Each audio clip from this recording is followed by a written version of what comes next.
I remember like coming to the UK, being put up in a house where we still live, well, parents still live in Camden, and it having nothing. Like I remember we didn't even have a mattress. I remember like that was the first thing whatever my mum and dad ended up doing for work, the first paycheck was like getting a mattress, getting a TV, and then just slowly. So that, I think for a 5 or 6 year old at the time, I was like, okay, this is life, right? But as you grow up, you kind of realize that was all through hard work, every little thing we got in that house. I remember that kind of like behind the scenes of the hotel, because I think when we think of a hotel, we think, oh, there's, you know, nice clean beds and bedrooms and the front of house. But our mums were kind of doing all the nitty gritty work. I remember even going inside, we went through like a back alley entrance, and just seeing that, I kind of thought, wow, mum works hard. Like this is tough. Like I remember just seeing steam of like a laundry room and like kitchen and chefs, and I was like, whoa, this is like another, literally like Made in Manhattan, but like in real life. Yoga or gym? Hot yoga. Hot yoga. That's your thing, Yes, isn't it's it? like doing exercise while getting a hug. Okay. It's so like warm and All right.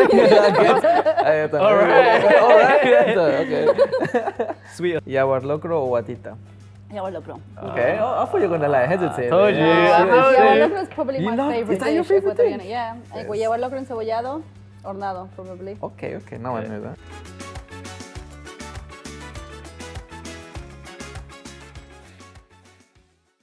Welcome to Chico Talks, the podcast spotlighting Latin Americans building, breaking, and redefining corporate and professional spaces here in the UK. I'm your host, Eric. And I'm your host, Ronald, and this is a platform used to help amplify, empower, and highlight the stories of Latin Americans navigating through their careers in business, leadership, and their own personal growth. And today, we're joined by a very special guest, Liz, someone whose journey reflects exactly what Chico Talks is about. So let's get into it. Hi, Liz. Hello. So thank you for being here. Really appreciate your time. As Eric mentioned, we are here to sort of amplify and use this space for Latin Americans in the UK to talk about their experiences, really pretty much from early days, middle ground, school, up into where you are now. So we really appreciate if you can give the audience a bit of who you are, introduce yourself, what you're currently doing, what's life looking like for you right now, etc. Cool. First of all, I think I can say I'm your sister. Yes, I was going to say that. So audience, a bit of context. She's my sister. Okay. If you didn't say, I was going to say it, but yeah. Bigger sister. Yep. And so I'm Lopez. I'm Ronald's sister. I am a mum of a 4-year-old, soon to be 5. I head up a customer success team for a fintech company for Americas and EMEA region. I've been working there for 9 years, so it's kind of like what I've known for the past 9-10 years, but kind of grown in that company quite a bit since I started, and recently been doing some mentoring work with Empower LATAM, with Latin Girls in Tech, and this month really started as partnership manager for Empower LATAM. So that's a new role. Congrats. Well done. Thank you. Well done. Really excited to work with the team. And that's kind of who I am, what I do right now. Perfect. Excited to be here. Yes. Thank you for joining us. So just in terms of a little bit of Latin America to kind of UK corporate world, can you share like a childhood memory that kind of shaped your work ethic, your ambitions? Like, let's take it back to the start. Yeah, so it's a really good question, and it's one that I think it's probably the only one I really read and really kind of went into it in my mind, because I thought it could be such a deep question. And I think the bottom line is I realised from really early on, we came to the UK when I was 5, which might be different to some of the people that are listening here. I know people grew up in Spain, or they were born in Spain, or they were born here, like my brother, and I don't know, you came from it, you were born here, so one thing that might be different is that I have vivid memory of being here as a 5-year-old, leaving Ecuador, coming here, and really knowing from an early age that we weren't born with a silver spoon. We were not born with any kind of privilege in any economical sense. And I remember kind of like one day my mum took me to where she worked which was where your mum worked, and that's where they met each other in the Cappuccino. when they were in a Cappuccino. hotel. Yeah. Okay. The hotel, and where they were going through their Made in Manhattan era. The J-Lo time. J-Lo era J-Lo in the time, 90s. Yeah. And I remember having in my mind an idea of what my mum did, like worked in a hotel. Wait, okay, sorry, cool. to clarify, you went to your mum's work. My mum took me one day. Okay. Because she was doing, I think, like she was handing me over to my dad or something like that, or a relative. I remember a lot of my family worked in this hotel. Some people met in that hotel and got married and everything. Our uncle. Oh yeah, true, uncle. He's now living in Poland. Yeah. So I remember that kind of like behind the scenes of the hotel, because I think when we think of a hotel, we think, oh, there's nice clean beds and bedrooms and the front of house. But our mums were kind of doing all the nitty gritty work. I remember even going inside. We went through like a back alley entrance, and just seeing that, I kind of thought, wow, mum works hard. Like this is tough. Like I remember just seeing steam of like a laundry room and like kitchen and chefs, and I was like, whoa, this is like another, literally like Made in Manhattan, but like in real life. And I remember that. I remember like coming to the UK. Being put up in a house where we still live, well, parents still live in Camden, and it having nothing. Like I remember we didn't even have a mattress. I remember like that was the first thing. Whatever my mum and dad ended up doing for work, the first paycheck was like getting a mattress, getting a TV, and then just slowly. So that, I think, for a 5 or 6 year old at the time, I was like, okay, this is life, right? But as you grow up, you kind of realize that was all through hard work. Every little thing we got in that house, everything that we wore, everything was really like something our parents worked for. Yeah. And so I think that instilled in me that kind of perseverance, motivation, and drive to want to do better for myself, my family, and to make sure that the fact that parents sacrificed all of that to come here to start from zero, that it didn't go to waste. And so I think that transferred into kind of answering your question is probably just knowing that nothing is given. You're replaceable. You're, everything that you have, you shouldn't ever take for granted, because tomorrow it could be taken away from you. So lots of different learnings from that, but I think fundamentally just learning that I have to work to get somewhere and work hard at it, because there is no cutting corners, there's no, favors to pull, there's no people that we can call upon necessarily. And so, that sense of just not having privilege that other people did seem to have, and going to school and stuff, that we really started from zero. So that gave that kind of innate drive, I think, to succeed. Amazing. Yeah. And I guess building on top of, the back of that, I guess, what would you say, coming from a Latin American background, a couple of, I guess, attributes or traits that, as a Latin American, perhaps naturally you have, that perhaps have given you a different perspective in life and in work compared to your peers, maybe? Yeah. How do you? I think so. Naturally, because of I guess some of the tough situations we went through, you naturally develop a sense of empathy. Yes. And so I think that is a really important skill to deal with humans, to deal with people, to interact, whether you're selling, whether you're relationship managing, whether you're doing customer success. And actually in my role, that's probably a really fundamental skill to have. Not just, it's not sympathy. Empathy is kind of really getting into the shoes of the other person and understanding what they're feeling, what they're going through. And that sounds quite kind of a deep and personal kind of thing to say, but it's also at work, right? Understanding what are your clients thinking about, where are they, mentally, where are they on that kind of purchasing journey, exactly. So I'm thinking about. And so I think that experience, being young and growing up in that kind of hardship, taught me a lot of empathy, I'd say. Okay, amazing. Who would you say were key people that shaped your early career in the UK? What did you learn from them? And things that you still incorporate until today? So, as many of us, I was the first one to go to uni. And I remember, I'll always mention him, my cousin Danny, who always said to me, whatever you want to do, be the best at it. Like whether you want to be a cleaner, be the best one, have your own company, work your way up, whether you want to be, whatever it is that you want to do, just focus on it. And if you're lucky to like it, even better. I remember that was his initial kind of input. And then one time we were talking about what he did, and he kind of talk to me about financial services, about banking. At the time he was working at Bank of America, I think. And I remember having that conversation and thinking, wow, that's so out there. That's never going to be me. I'm never going to be in that world. That sounds crazy. Yeah. And then eventually I went to uni. I did international business purely because I didn't really have that much, I think, guidance to understand what I really wanted to do and what I needed to study to get there. And I think sometimes even if you have that guidance, sometimes it's still quite a tough decision to make when you're like 17, 18. 100%. So I did that because it was quite broad. So it had marketing modules. You know, whoever's done international business knows it's like a spectrum of things you go into. And then when I graduated, I still didn't know what I wanted to do. And so Danny came back into the picture and he said, actually, I've got somebody who might be able to help you. And literally my first job was through that. It was through connections. And that's why I know the power of networking, the power of knowing people, 100%. because I benefited from it and I never hide away from that. But that having that introduction, having that kind of connection or network, it gets you through the door. Agreed. It doesn't necessarily keep you there. It doesn't necessarily, I still had to go through interview stages, I still had to go through probation.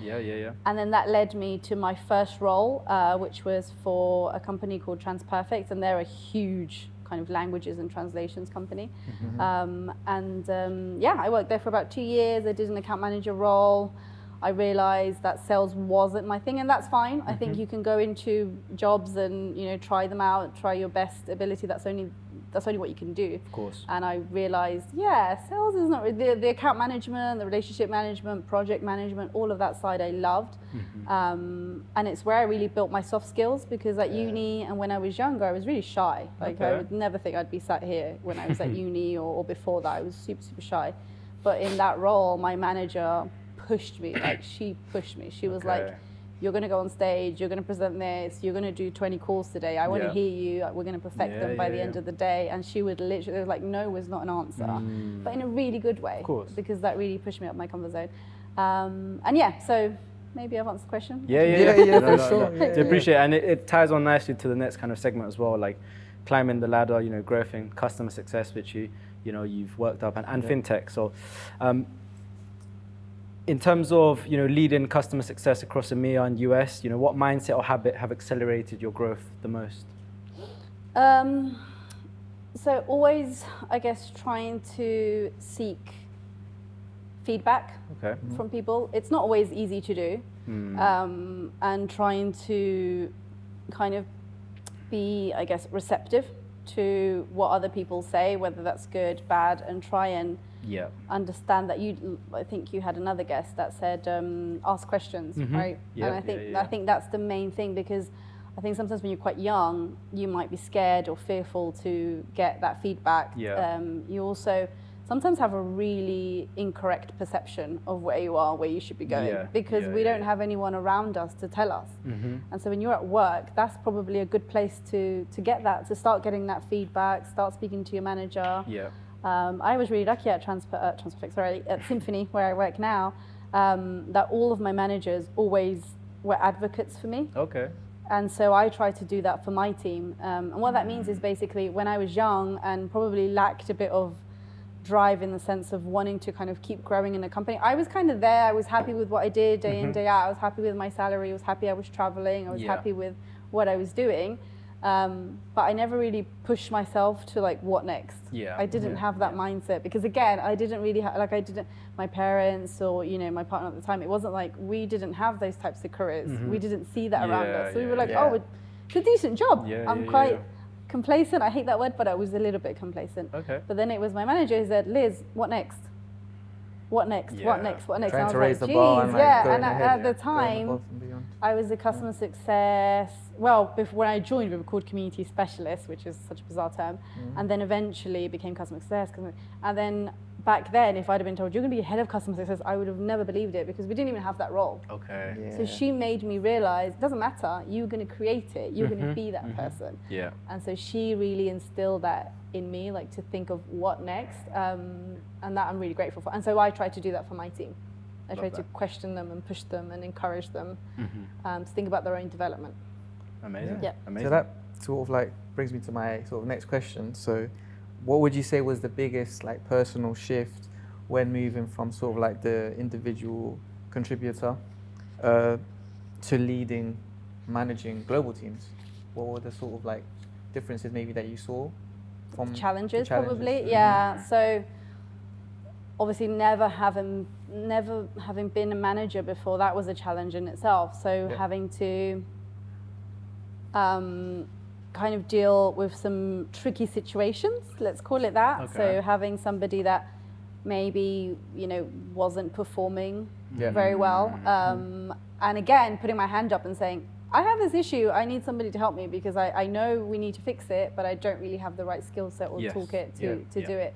So that was a big challenge for me. It was actually the people management, I think, because if I'm honest, I'd never been formally trained on it. I'd never had any coach. I was just kind of learning and almost mirroring what I'd see from good managers Yes. that I'd had, Yeah. but not really had the training. And so I did ask for help on that because it was, there's some situations, as you can imagine, that can become a bit tricky being a manager. It's a massive shift. Scenarios, It's a massive yeah. shift. Like being used to the UK working environment, all of a sudden, well, not all of a sudden, but like through the years, obviously you gravitate towards a global level of Reach, work. yeah. Different markets, different people, they have their own cultures. So then I guess you have to sort of manage those relationships. And also because I know that you oversee the US as well in your role. Yeah. They have different cultures, Yeah. maybe. Time and zones as well. Time zones. There's so many things you need to It's adapt to as well. different kind of employee Yeah. laws as well. Yeah. Um, Be mindful of that, I guess, with the responsibility that you have. Yeah, Yeah, okay. exactly. So Yeah. I learned a lot about that. I learned about the difference in salaries, UK Yeah. versus US, or like Yeah. specifically London versus New York. Yeah. Going through the hiring process, interviewing, all those things which I really, really enjoy doing. So I do really think I'm a people person, but it does take a lot of time to do Yeah. kind of the Yeah. day-to-day managerial stuff. And I'm lucky that I still get to keep the core of my job, which is basically the client relationship piece. So I still own accounts, I Okay. still deal with clients, I still do that bit, and look after the team. Because I know obviously in some other companies, managerial roles, you're pretty much responsible for the team, the growth course. of the team, Yeah. et cetera, et cetera. Yeah. But I kind of balance both, which is quite, Yeah. quite Okay. good. So let's just take it a little bit step back. So customer success, what does that entail of? What does that look like? Yeah. For anyone that's listening that What doesn't does it know. mean? Yeah. Yeah. So customer success, I think when I was at uni, it didn't exist. I only really heard about it when I was in it, to be quite honest. And as I said, when I started, my title was community specialist, then it was client engagement, and now it's customer success because that's kind of become the industry term. Yeah. What it basically means, or what we try to do, is to keep our customers happy. Okay. Okay. Right, that's like in a nutshell. Right. Why? Because happy customers buy more, they stay, Yep. and they will refer. Right, Mhm. so ultimately you're growing, you're keeping your clients in terms of revenue, Yeah. and what else? And we're fending them off from competition as well, right? If they're happy. So Yeah. in a nutshell, our sales team sell our product. Yeah. It's a chat platform for banks, financial services, predominantly other areas like insurance as well. And then once they've sold the product, it's very technical. So we have a bunch of people that get involved for the rollout and deployment. But my team are very close to that because we need to know when the product is ready to be rolled out to the end users. So Okay, that's how yeah. I call it. Our team is responsible for rolling out the product to the end users so that they can start using it. So we train them.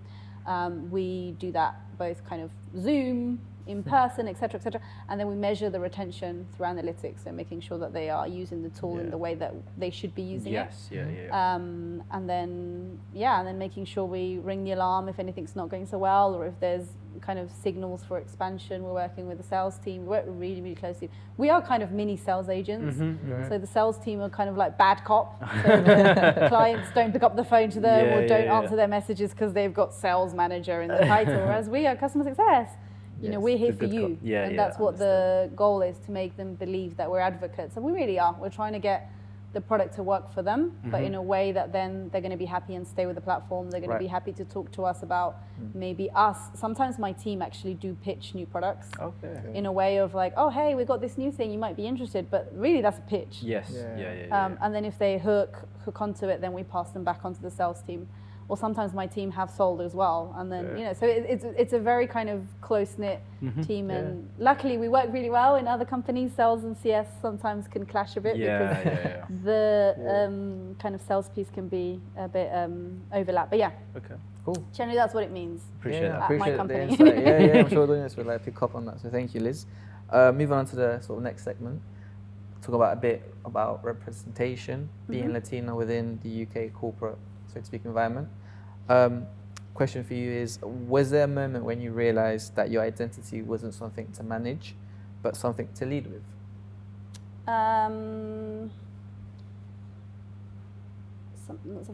So probably, this has been my only leadership role, and so I guess again, I think with our kind of culture, so that what I mentioned earlier about having that empathy, I think a lot of us have that because of what we've kind of been through, and you have a kind of a level of understanding and kind of human connection that maybe other people might not have, because you've also walked through many paths in life. You know, lots of us have done jobs like you know, we mentioned like a lot of, like even I did a part-time cleaning job when Dad went on holiday and I had to cover for him.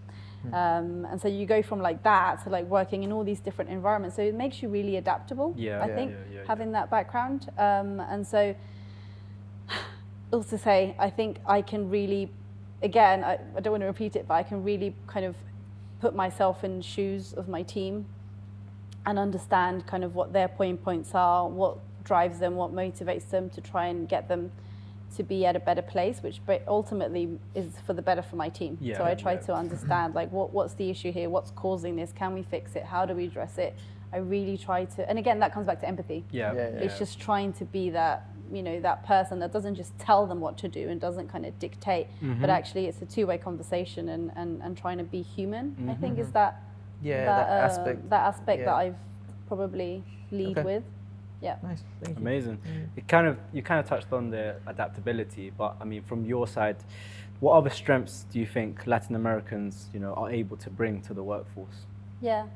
So I think adaptability is kind of like on one side, it's like us almost like being chameleons and kind of blending into the environment. But equally, I think we're also on the other opposite side of the spectrum where we stand out, just in our mannerisms. Just this week, I remember I kind of like pointed at someone, but in a way that it was quite funny. They went, "Oh," and I said, "Oh, sorry, that's like my South American expressiveness coming out." And I think that makes us stand out. I think we shouldn't apologize about being our authentic selves in the corporate setting. Maybe there's a time and a place for playing our music and dancing and that sort of thing. But in the corporate space, I think if those, you know, you might be learning salsa, you might be whatever you're doing in your spare time, that's building your confidence. Bring that. Bring that. Don't shy away from that. Agreed. And so, I think trying to be adaptable is one thing, but to an extent, because you never want to lose your identity.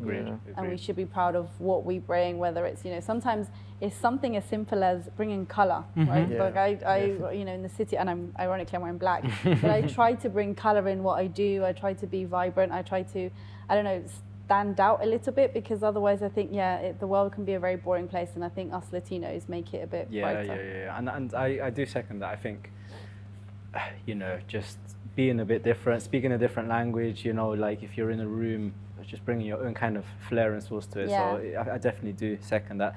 In terms of leadership style, how would you describe your leadership style in 3 words? Transparent. Okay. Collaborative. And whatever the opposite is of macromanager. I don't know what the opposite would be. Liberal, I guess. Liberal, something like that, I think because, so what did I say? Transparent. Liberal. I said another one before, forgot. To be fair, I thought you were going to say one of the first ones you said, but no, okay, appreciate that. So basically, in a nutshell, what that is basically I try to hire people that I can trust.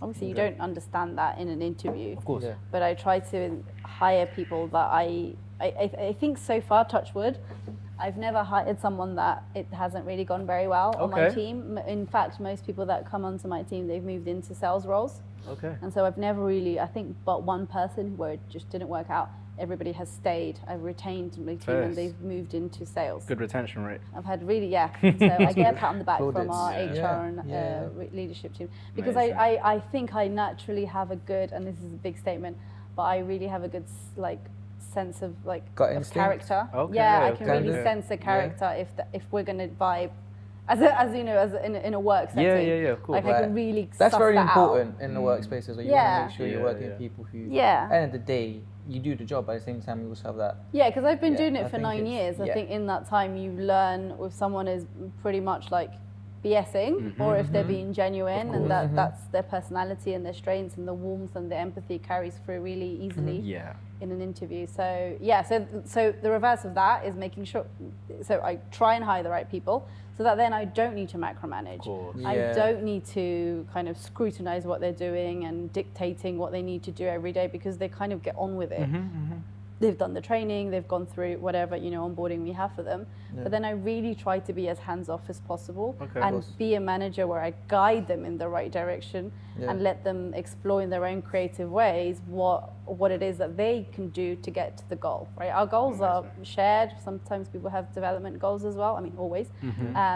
But I try and let them find a path themselves Yeah. Okay. as best as I can and guide them that way. Yeah. Just feeling on a bit about your approach as a leader in your space, as a manager in your space. I guess your liberal approach to overseeing the teams you do oversee. Do you have any sort of strategies or I guess habits or routines that can help you make sure your team members feel heard and empowered to do their job to Yeah. the best of their ability? Yeah. Perhaps? So I go to the office very regularly. Okay. My team actually go more than I do. They probably go 4 or 5 times a week, which Yep. is, it makes me look good, really, to be honest. Yeah. They enjoy what they do. They like to do it in the office. They like to be there together, which is really nice. And I'm talking for London and New York, really. I go in because I am an energy person. I'm a people person, Yeah, and I yeah. get energy from people. If I'm sat at home for 3 days, it's not going to work. I'm not going to be course. productive. Yeah. There's a balance. That's first thing. So I try to be there, try to be present. We sit at desks. I sit on one side, and then I have my team next to me. The 2 people anyway in New York, which we're going to hire someone else. But yeah, I try to be very present for them and have like my calendar shared. I'm like, whenever you need anything, come by. We're talking all day long. I hear them. They hear us. We're very kind of.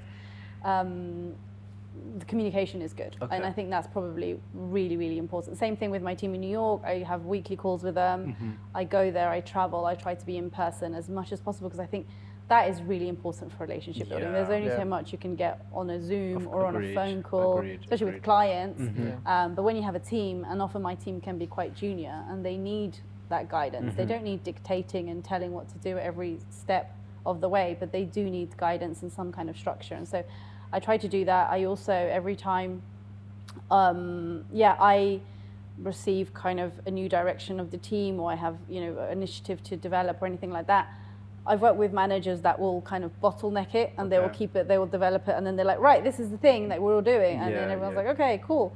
I try and get them involved Okay. because I want to get their feedback. I want to get their input. I want to make them sure that they feel like they're part of it.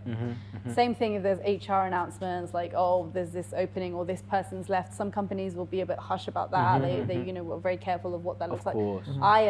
I'm like, if that was told to me yesterday, they know it Yeah, yesterday. yeah, Because there's no, I think through that I've built a lot of trust with them to the point where, sometimes like we can have conversations about everything and anything. And so I think that's really important. So communication and trust, Yeah. I think, is the key thing. Appreciate Okay, that. great. Appreciate it. Just moving on to our next segment, focusing on giving back, mentoring or mentorship and advice for the Latinos, young Latinos in the UK. As a previous mentor with Empower Latam UK, and before I ask the question, Empower Latam UK is a charity helping young Latin Americans in the UK with their career development, and we've been fortunate enough to have them already on here, which we'll probably release before Liz's episode. But yes, going back to the question, as a previous mentor with Empower Latam UK, what inspired you to support the next generation of Latin talent here in the UK?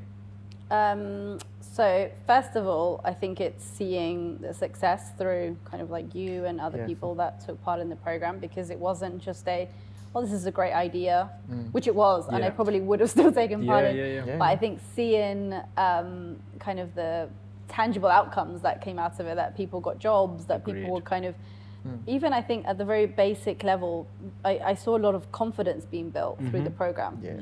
And I think that in itself is a huge win. And not only I think to the mentees, but also to the mentors. Because a lot of the mentors, they were quite young, maybe they've never done it before, I'd never done it before. And so for me, like it was really important to take part, because the whole reason why it was put together was because there was this massive void, there was this gap in the community that we didn't really have anything like this, yet there were so many people that could benefit from just having this network at the very minimum, let alone the mentoring. And so I think, I took part in it because I thought I benefited from something like that in a very small way, where my cousin back in the day, he helped me, through a contact of the family.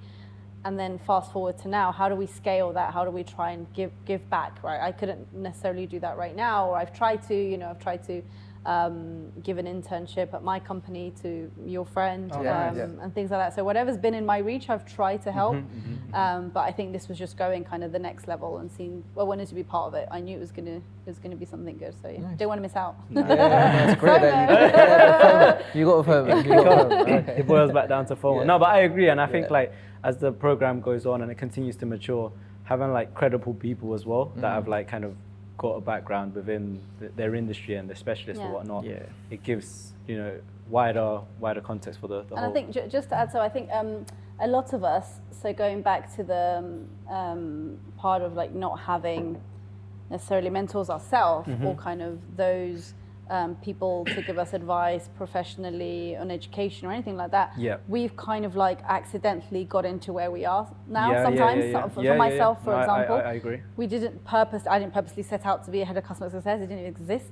And so I think what's really important is also working with those young individuals that don't really know what they want to do, because I think that's where it's really critical that someone like myself or you guys, where you've kind of got to where you are by just focusing on what you enjoy or what you're good at and kind of shaping them together. I think that's a really good kind of pathway as well. And I think mentors that are part of Empower LATAM, a lot of them will have that background. And so, I think it's just important to kind of remind ourselves that not everybody has it all mapped out. Even us, at my age, I don't know if I'm going to do this forever, right? Like we don't really have it all figured out. And at that age, just reminding them that, if A doesn't work, there's B, there's C, there's D, and their skills can be transferred. So even if they did, I don't know, science degree, but now they realize actually they really like finance or something.